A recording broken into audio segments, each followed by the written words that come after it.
పాయే దోపిడి ఇంకా పెరిగిపోయింది గతం కన్నా రాష్ట్రం హీనమయ్యింది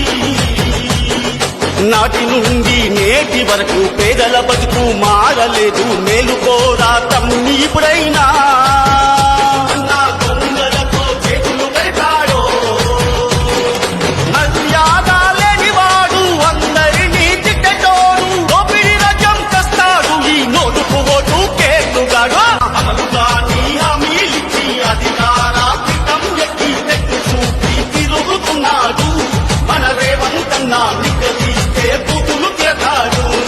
అవినీతి రాజ్యం మళ్ళీ